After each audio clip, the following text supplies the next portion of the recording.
Welcome to Living the Smarter Science of Slim, where we provide a scientifically proven lifestyle for long-term health and fat loss by eating more and exercising less, but smarter. Eat smarter, exercise smarter, live better. I am so ready for that. Hey everyone, Jonathan Bailor here with another bonus Smarter Science of Slim podcast. And today we have a guest and a topic that I know is really going to resonate with a lot of you. We have none other than the Harvard-trained MD with 20 plus years of practical and clinical and actually interacting with people experience. She's helped over 20,000 men and women achieve their wellness goals. She focuses on hormones, so you know I love her. Her new book is a #1 New York Times bestseller. It's called The Hormone Cure. She is none other than Dr. Sara Gottfried. Sara, welcome to the show. I'm so happy to be with you. Well, Sara, let's just jump right into it. Tell us your story. I mean, you've been at this for years and years and years, and your book just came out. Tell us from little Sara's first steps, in short, to the hormone cure and how you arrived at it. Well, my story actually begins with a kind of a strange place, and that is I grew up with a great-grandmother who was a bit of a radical. So I was raised in suburban Maryland, and she would show up at our house not with See's candy and the latest Barbie, but with kale and Meyer lemons. And she was very slim, and she was smart about it, but she didn't believe that you find the answer to health in the bottom of a pill bottle or by giving your power away to your conventional doctor. So I grew up with a radical idea of health and wellness and how to kind of rock your body as you age. But it wasn't until I was in my 30s where I really came up against a struggle with weight. You know, I had this experience when I was in my mid-30s, working mom. I was working at my local health maintenance organization. And as you can imagine, it's a bit like McMedicine over there. I had this experience of being premenstrual, being fat and frazzled, about 25 pounds more than I am right now. And I came up against that same place that I think you described so beautifully, Jonathan, of feeling fat and cranky, exercising a ton, and then coming to that disconnect between what I learned growing up, what I was taught in medical school, and all of this converging in my own body, where I found, that I was told by my doctors when I was struggling and churning in my 30s and trying to figure out how to lose this weight. I was offered the latest antidepressant, and I was told to exercise more and eat less. And that just didn't feel right to me. That was a defining moment. So that's what led to me taking on my hormones and becoming a biohacker. Ultimately, it led to the hormone cure. Sara, that's a fascinating and sadly all too common story I'm hearing, is especially in that decade of 30s, both for men and women. It's the inputs stay the same, meaning an individual continues to eat the way they've been eating and continues to be as active as they've been active, and then things just start to change, and it's like, hold on, the inputs didn't change, so how is the result changing? And what we're discovering and what your work deals with as well, the system itself, aka your body, aka your hormones, are changing, but no need to fear. You can change the quality of your inputs, and then you can change the quality of the system, right? You got it. I mean, I love how you describe this. You are an honorary biohacker, or maybe an official biohacker. So I feel like we are soul brothers here. I think it's so important to realize that beginning in your early 30s, you will fall down a hormonal flight of stairs if you're not proactive and getting smarter, wiser about how to approach the aging of your body. Because metabolism slows down, thyroid starts to sink, cortisol goes up as we get older, that stress hormone, and that causes all kinds of problems in the body. Insulin can climb, your estrogen can become dominant and then low. So there's so much going on hormonally. We want to be able to manage this like we manage our 401k. I love it. Well, and Sara, do you think we're starting to see, I mean, obviously with work like yours, we're starting to see a bit more mainstream attention paid to this. And I'm hoping we're getting close to a tipping point because, I mean, I remember back in the days of Dr. Barry Sears and the zone diet, he said, as soon as you start thinking about food as a control system for your hormones rather than a source of calories, not that calories are irrelevant, but once you get your hormones in play, the body is pretty smart and it generally tends to take care of the rest.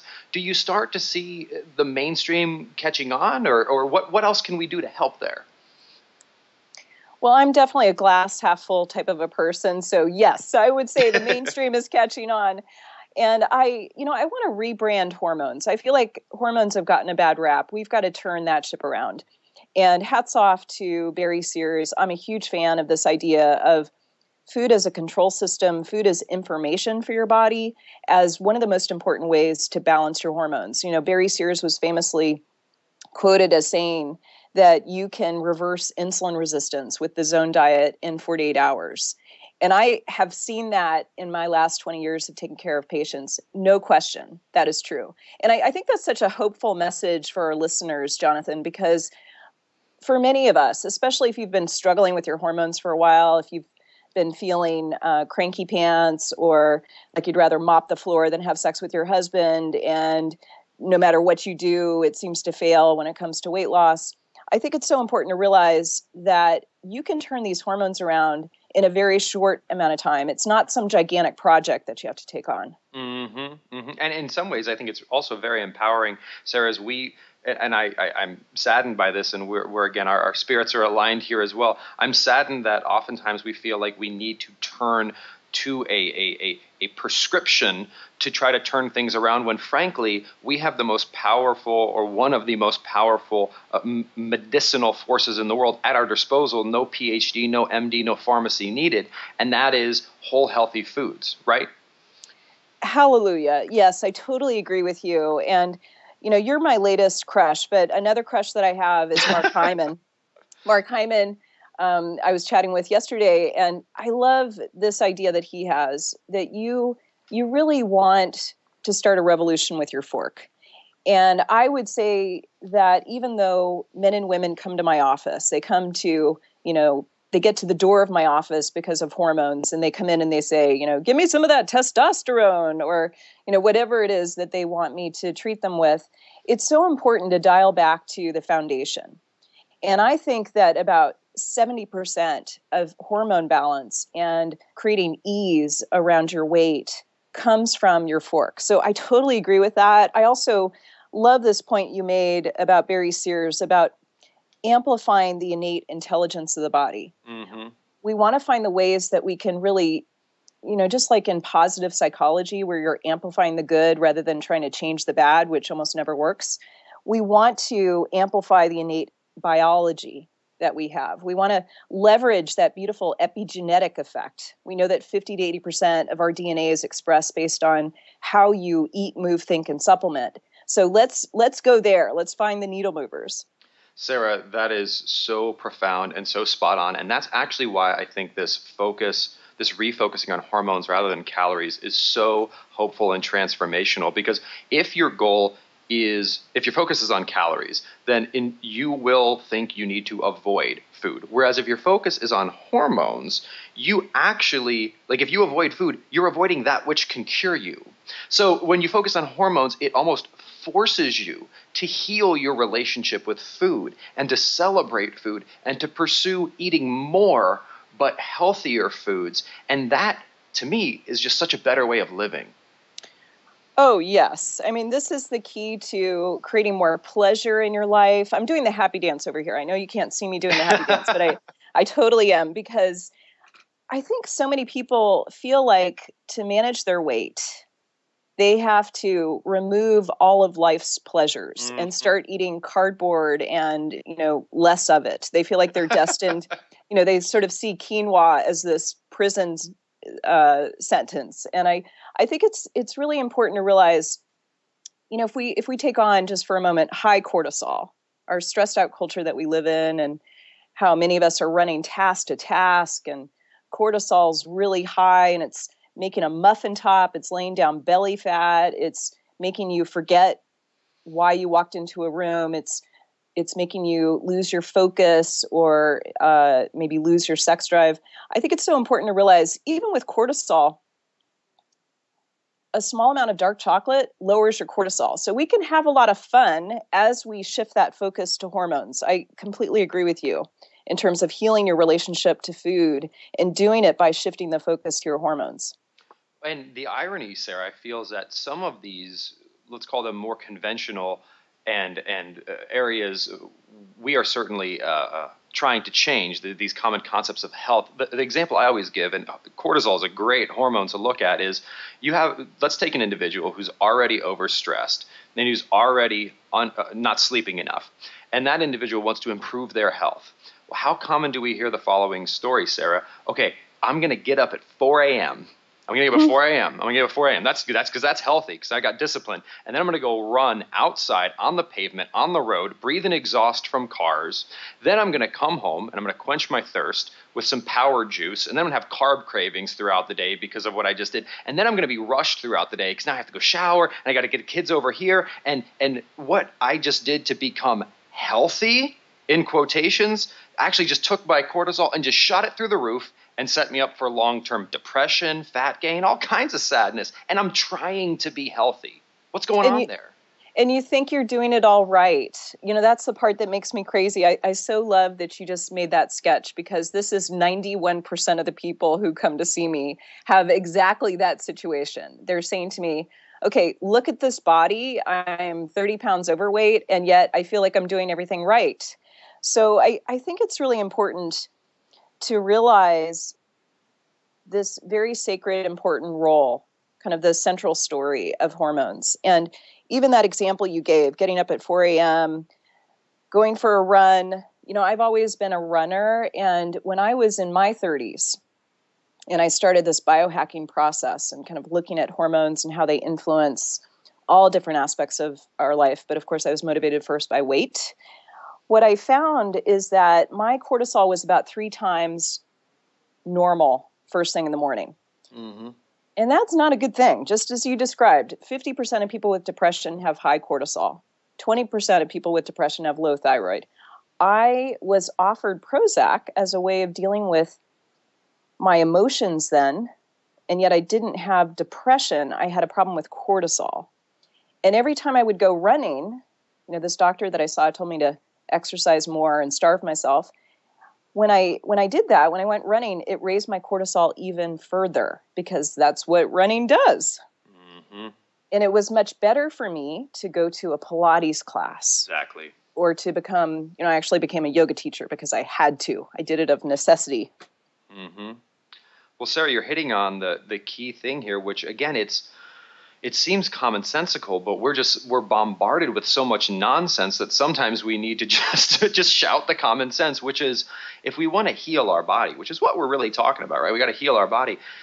The body and components of the body heal when we reduce stress, not when we increase stress. You don't heal a broken ankle by jumping rope. You heal a broken ankle by elevating it, by taking pressure off it, by applying ice to it, by caring for it, not by punishing it, right? Well, you're right. And I'm a little careful, and maybe we could go deeper with this reduced stress idea, because you're right. I feel like what you're saying, maybe how I would translate that is, let's reduce the inflammation in the body. Mm-hmm, mm-hmm. You know, when it comes to injury, like an ankle injury that you're describing, we want to reduce inflammation.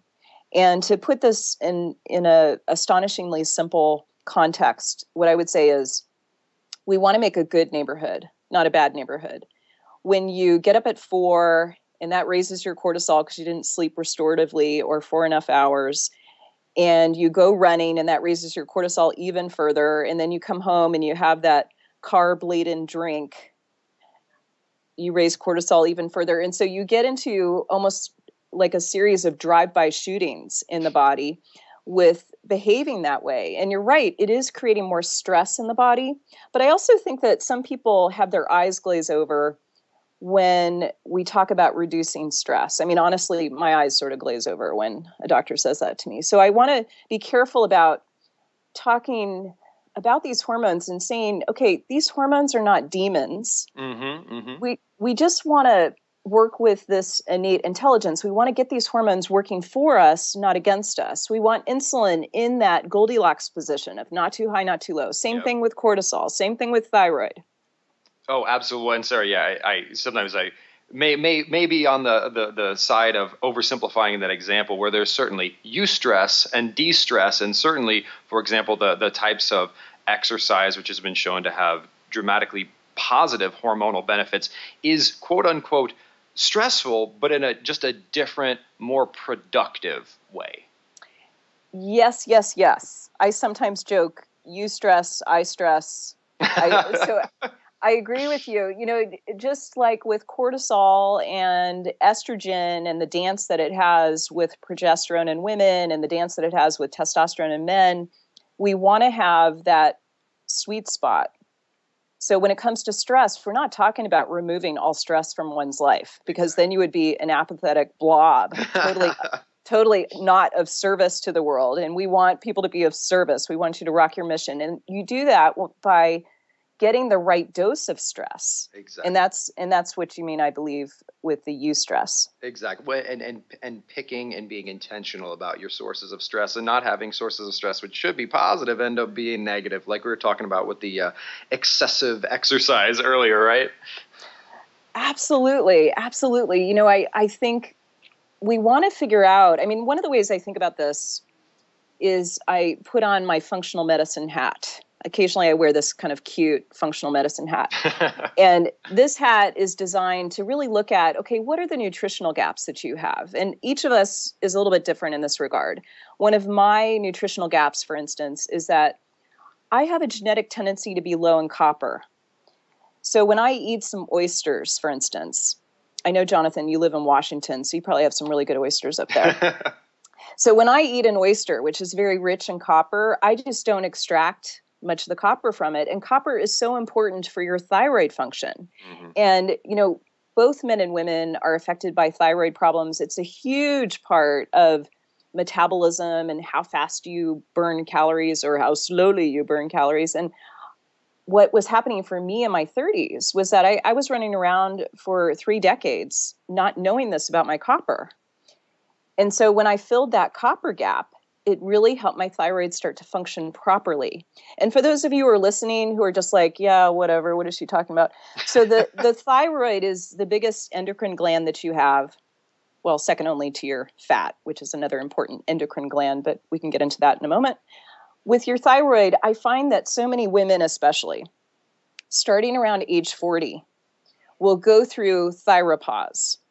I'm hoping we have time to talk about all the pauses. We may have to do that at another time. There's andropause, sexopause, menopause, perimenopause, and then thyropause. So thyropause is when you start to get fat, even with the same input as you were describing.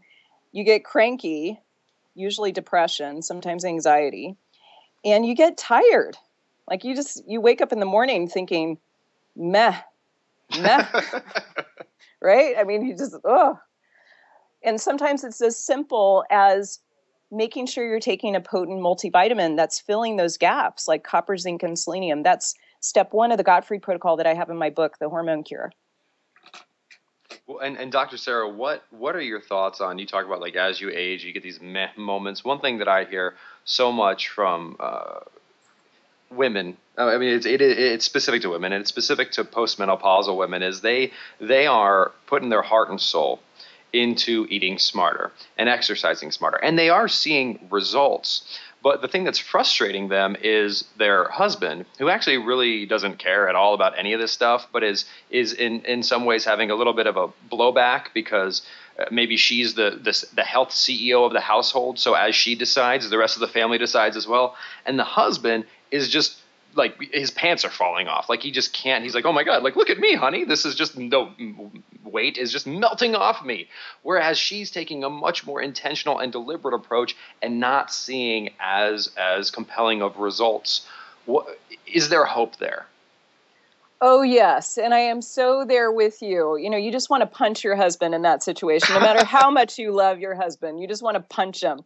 And of course, I'm not advocating violence, but here's how you get, you know, very strategic and sort of get into warrior mode around this, around closing that gap, the gender gap of men who have their pants falling off, even though they don't need to lose weight.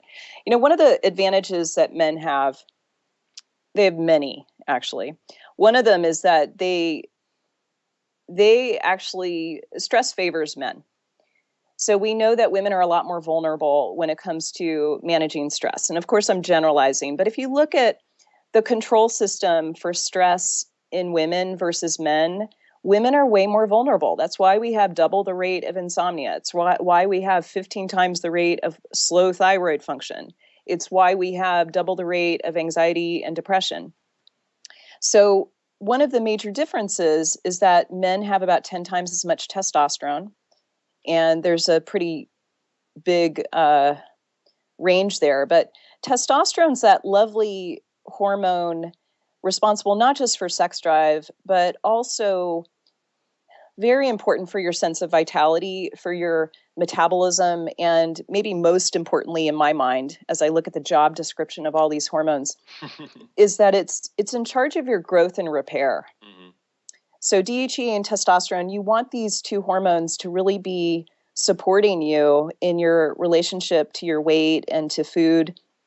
And we know that testosterone is really effective at helping you see a response to exercise.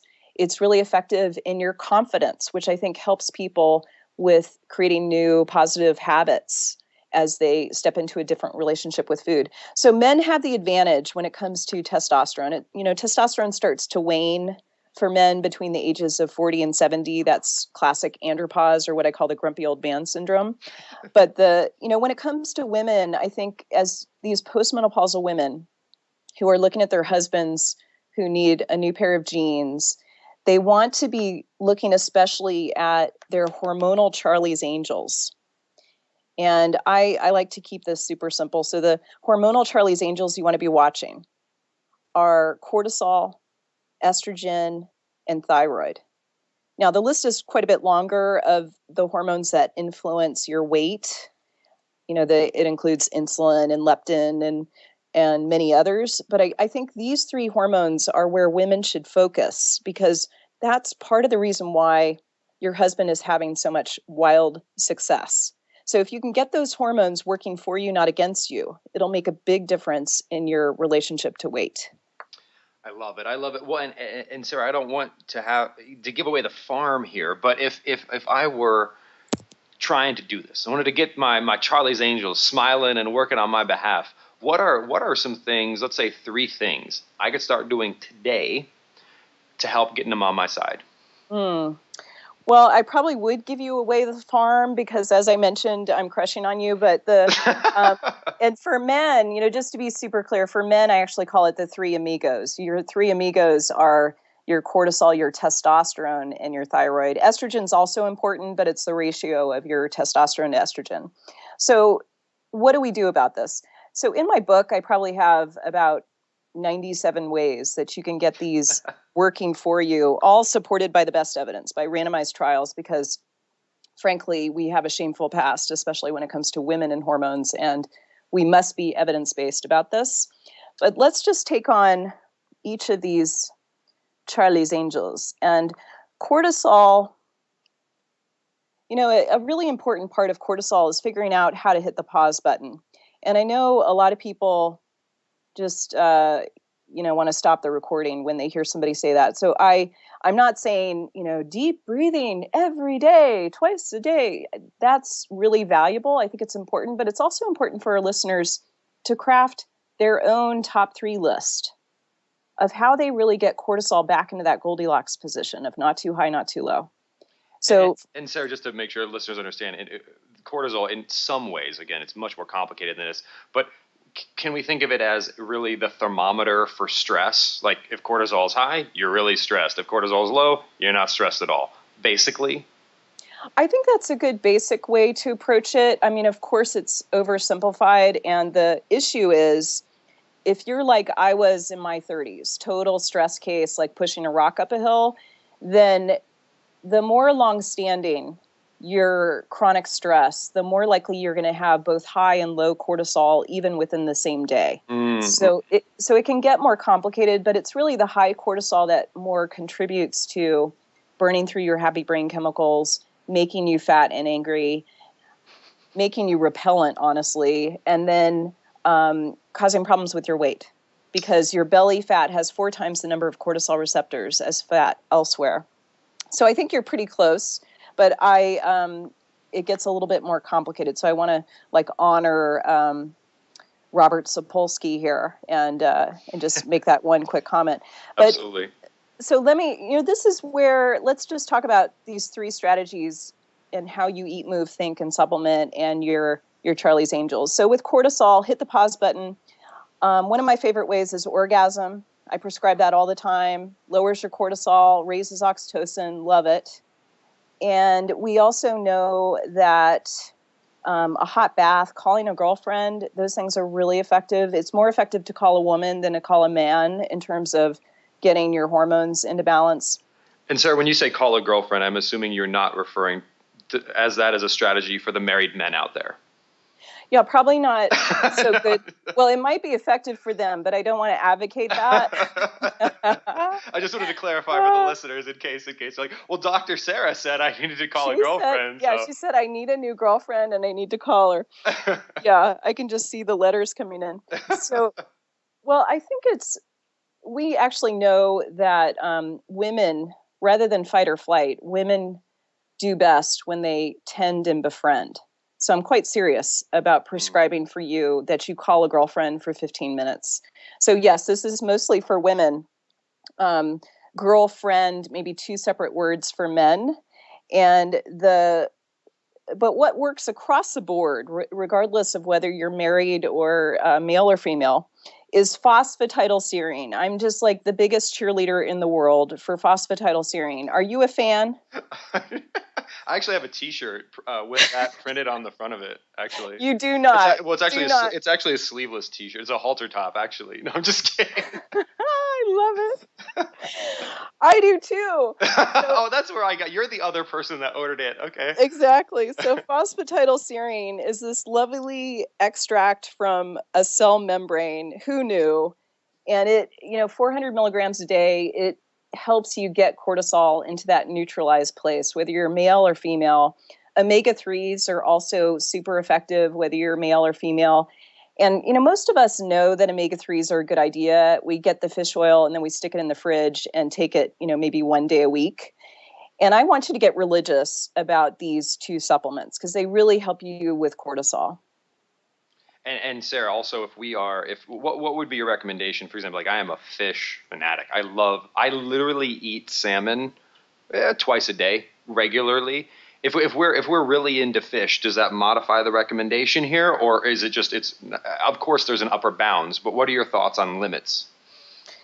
So Jonathan, indeed, you and I were separated at birth because I eat wild Alaskan salmon a couple times a day. In fact, I had the most blissful summer of my life. I grew up in suburban Maryland, but then I moved to Anchorage, Alaska when I was 13. And I spent a summer out in the bush where I was counting salmon with sonar. And we had to draw a net across the river and we would eat salmon for breakfast, lunch, and dinner. And I've never had a more easy relationship with my weight. I've never had such glossy locks. I've never had such strong nails as that particular summer. So yes, my preference is always to use food as information. But most people are not quite like us, right? They're not super freaks who are eating salmon twice a day. Yep. So to understand, the recommendation is we got to make sure we're getting those omega-3s. And if you're not into the salmons, if you're not into the sardines, and if you're not doing a bunch of flax seeds, and even if you are, it's probably not the optimal type of omega-3s, that's when you need to go more of a cod liver oil or something like a supplementation route. Yes, exactly. I mean, you just make me so happy the way that you talk about these things because you are so science-based. And you're right. I mean, I love flax seeds. You can't get between me and my flax seeds that I have in my smoothie each day. They're really good for especially that postmenopausal woman who's trying to get her estrogen into balance.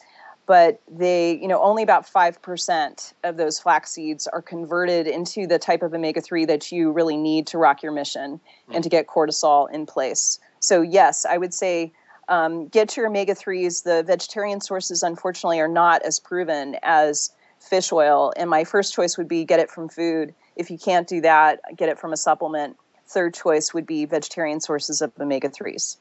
I love it. I love it. I love it. And then, and I've derailed you a little bit. We were going in a list, and I think we were on cortisol, and then we were going to move on to the second of the angelic elements. I don't think you derailed me. I think I derailed myself. But when it comes to estrogen, I'm going to give you a couple of tips here. You asked for 3 tips, but I'm a woman. What can I say? I'm going to give you like 5. So when it comes to estrogen, for both men and women, we need to get estrogen into balance. So as I mentioned with the 3 amigos, you got to have the right ratio between testosterone and estrogen. It's been shown quite rigorously to predict heart disease and just, more from a vanity perspective, because often that's motivational. For guys, if you get estrogen in the right place and it's not doing a backflip into the kind of estrogen that is bad for you and creates love handles, you are going to prevent andropause. We want this. So for women, I find that women, especially between 35 and 50, are estrogen dominant. They have too much estrogen compared to progesterone. Now, you can start to have low estrogen, as your ovaries are running out of ripe eggs, sometime between about 45 and 55. So I'm just giving some general ideas here. So you can have low estrogen, but if it's a combination of low estrogen and super low progesterone, that's still estrogen dominance. And I have a quiz where people can sort of figure out if this is part of their story or not. So what do we do about estrogen? Number 1, fiber. Fiber. I think it's so important that you get the right dose of fiber. Most of us are woefully underdosed. We know the average American woman gets about 14 grams a day. Oh my goodness, we need about 40 to 50 grams a day. Do you have anything to say about fiber, Jonathan? I thought. I love some fiber, Sarah, because obviously the hormonal impact is massive.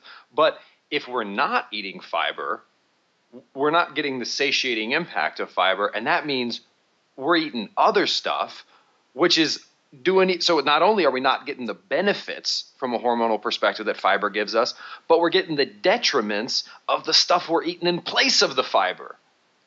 So true. I mean, before you know it, you're eating donuts and you're down that slippery slope where it's just another drive-by shooting in your poor body. And we got to just stop the drive-by shootings. We need to create a good neighborhood. We got to get people into Boy Scouts. The way you do that is with getting your fiber up to 40 to 50 grams a day. And then the other part that I think is really important here when it comes to estrogen, also true for men and women, is that if you are drinking a little too much alcohol, and I've been guilty of this in the past, right? If you are drinking as a woman more than 3 to 6 servings of alcohol per week, and for many of us, that's a weekend or even a Saturday night. So 3 to 6 servings a week increases your risk of breast cancer. It starts to make your good estrogens do that backflip and create bad estrogens that can increase your risk of breast cancer. So we want to be really careful about that. I mean, alcohol has so many other effects too. It raises your cortisol. It disrupts your sleep. Even though you may fall asleep more easily, you're not going to have the good sleep quality that you need to create the good circadian rhythm that helps you with the neighborhood. So we've got to be, my message here is not that you abstain unless you're an alcoholic. But if you have a sticky relationship, you want to look at that. And if you're trying to really do the best with your body, with getting estrogen to support you, then you want to drink less, better quality. Mm-hmm. So we're focusing more on having that nice, maybe a nice red wine rather than knocking back the 40-ouncer on the street corner in the paper bag, right? Oh my God. We were talking about drive-by shooting, so I just thought, we're just going to stay with the neighborhood analogy. So yes, and it's not just red wine, because not all these red wines are created equal. I just heard this joke. Somebody told me that Malbec is cougar juice, and I was a little bit horrified because I really love Malbec, and it turns out that Malbec, Zinfandel, those super fruity wines are the ones that are the worst players when it comes to your cortisol levels. So you want to go more for the low residual sugar wines. Absolutely. And this is, the Cabernet, the drier wines. They are not the big, huge, oaky California Merlots. I love it. I love it. Well, what about number 3? What about the trifecta? Let's round it out. The trifecta. So when it comes to your thyroid, I have so much to say here. This is in my book. This is chapter 9. And you heard me already dish about copper. You really want to get copper, zinc, and selenium in that Goldilocks position so that you're able to make sufficient thyroid hormone. But what I'd love to really emphasize here is the central role of vitamin D and how important it is for your metabolism, especially your thyroid. So here's a little, I feel like I should maybe sing a top 40 tune, maybe a Taylor Swift song related to vitamin D. You're never, ever, ever getting back together. Like we gotta get vitamin D into that range that is going to support you. And this is one of those places where, vitamin D has about 1,000 jobs in your body. And even in the Bay Area, where many people are smart about health, 50% of us are not getting sufficient vitamin D. I happen to have the world's worst vitamin D receptor. So I have a DNA tendency, probably from my great-grandmother, because she just never went in the sun. I have a tendency to take vitamin D and it just barely shows up on my blood testing. So I have to take a pretty whopping dose of vitamin D to get into what I consider to be that Goldilocks position, vitamin D level of about 52 to 100. And this is so important for your thyroid. Well, and Stacy, Stacy, that's not your name. I need more vitamin D. Call me Taylor. No, that's what I'm actually going there. That's why I got name confused. So while we're talking about Taylor Swift, I was going to make a Taylor Swift reference, which was talking about knowing that low-fat, high-starch diet was trouble when it walked in. Oh, so shame on us right now, right? Because that's not going to help you with vitamin D either. Jonathan, you went there with me. I'm just getting chills. I'm getting chills. Love it. So, but and Sarah, just to make sense of my absurd babblings, the not only is it the taking of vitamin D and getting the sunlight, but ensuring that we're, for example, if we eat a low-fat, high-starch, high-sugar diet, in many ways we can take in as much vitamin D as we want, but our body's not going to be able to make as good use of it. So it's not just about taking more vitamin D, it's also making sure we're taking in the whole nutrition and the healthy fats that enable our body to do its thing with vitamin D, right? Oh, yeah, you totally got it. I mean, it gets to this much bigger picture of how these different issues crosstalk. It's not like we're talking about cortisol in isolation in a vacuum. We're talking about how these hormones, and vitamin D is a hormone, how they all interrelate. Mm-hmm. And they crosstalk. Another term for it is interdependence. So just like you want all these 3 Charlie's Angels working for you, not against you, you want to optimize that crosstalk between them. So, this is part of amplifying the innate intelligence of the body. When you get your vitamin D together with having, lowish carb, high vegetable, plenty of healthy fats, optimizing especially for you and your genotype, that's what we want. We want the bigger picture. We're not talking about any of these individual pieces in isolation. And that's, I think, Sarah, what's so empowering about when we talk about food and getting back to the real food is that there are so many, and I'm sure you would agree with this very much, being immersed in the research is, it's not, we're just learning how much we don't know. It's like the more we learn, the more we realize, like, oh, dear God, like there's not just one type of vitamin D. There's like all these different types of vitamin D. And it's like, okay, well, I'm taking that one form as a supplement. Well, what about the other ones? And it's so complicated that obviously we don't want to get too woo-woo here, but there is a lot of wisdom in the sense that our bodies have evolved over millions of years, and they were evolving in an environment, and the idea that they would thrive based on things that are naturally available in that environment there's a level of wisdom there that is very difficult to, in 20 years of research, completely uncover, right? Yes, I think you articulated that really beautifully. And I would even say that what's happened with evolutionary pressure, sort of the sad news, is that most of us have evolved to that point that you were describing with the postmenopausal woman who's doing her absolute best with weight loss, and her husband the pounds are dripping off. We have about 100 times more thrifty genes than we do skinny genes. And I'm talking here about GENES, not the skinny genes with the J. And, no one knows this like I do, because I am one half Irish Catholic, one half Polish Jew. Are you joking? So I'm Polish. My last name is actually Bielkowski, but my great-grandfather changed it because he couldn't get a job because he lived in a German neighborhood. Sorry, just separated at birth again. Keep going. It's all coming together because I think we grew up like right next to each other. So yes, so I have so many of these thrifty genes. It's just, it's like the Amish. The Amish have this really high rate of genes, obesity genes, that makes them just like the Irish Catholics and the Polish Jews. It makes them survive a famine very well. But when you're trying to rock your skinny genes, this time with the J, it makes it very hard, right? Like that poor postmenopausal woman who's just trying to do everything right. And when it comes to the Amish, the reason why they're thin is because they have 3 hours of hard labor each day. And I don't know about you, but I don't want to have 3 hours of hard labor a day. Like, I want to figure out how do I rock these thrifty genes that I have and be really smart about it. Absolutely. Well, and Sara, I just realized I've been ignoring my little timekeeper over here, and it's just because I feel like we could talk for hours and hours and hours. I was about to ask you, well, like, let's start talking more about that and how we do that. But I know you are exceedingly busy. Like right now, you're in the thick of it, folks. Like Sara's book just came out, and it just hit the New York Times bestsellers list. And well, by the time this show airs, you'll have already been there. But you've got some pretty exciting media engagements coming up as well, don't you, Sara? I do. We have some love happening on national TV. I can't wait for that. That's coming up next week.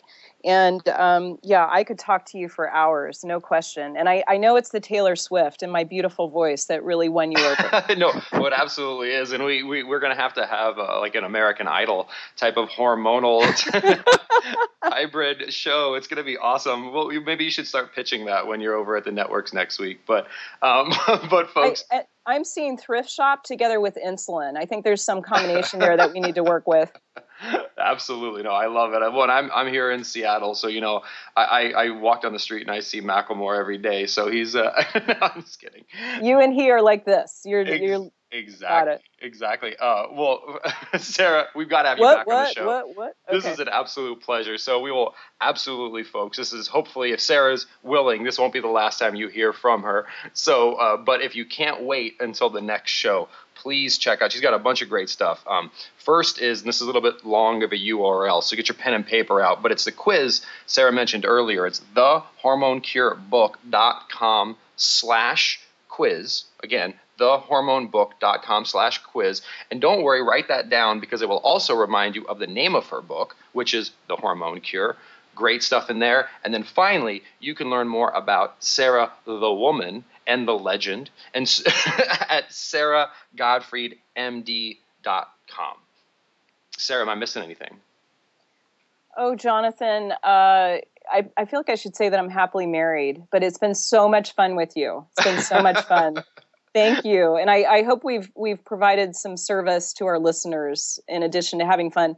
And you got to laugh. I just want to maybe end on that note. Absolutely. That it's easier to balance your hormones than to live with the misery of hormone imbalance. And bonus prize, laughter, music, they help get that cortisol into the normal position again.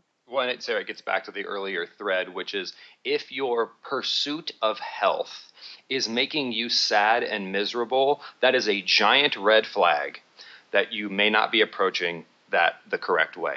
Because if it's in line with science, if it's in line with evolutionary biology, you're going to be full, you're going to be satisfied, you're going to be smiling, you're going to be feeling good, right? Maybe even singing Taylor Swift songs. Exactly. Well, folks, thank you so much for joining us. And Sara, thank you so much for sharing your time with us. I really appreciate it. Thank you, Jonathan. Thanks, everybody. And listeners, remember this week and every week after, smile, laugh, eat more, and exercise less, but do that smarter. Talk with you soon.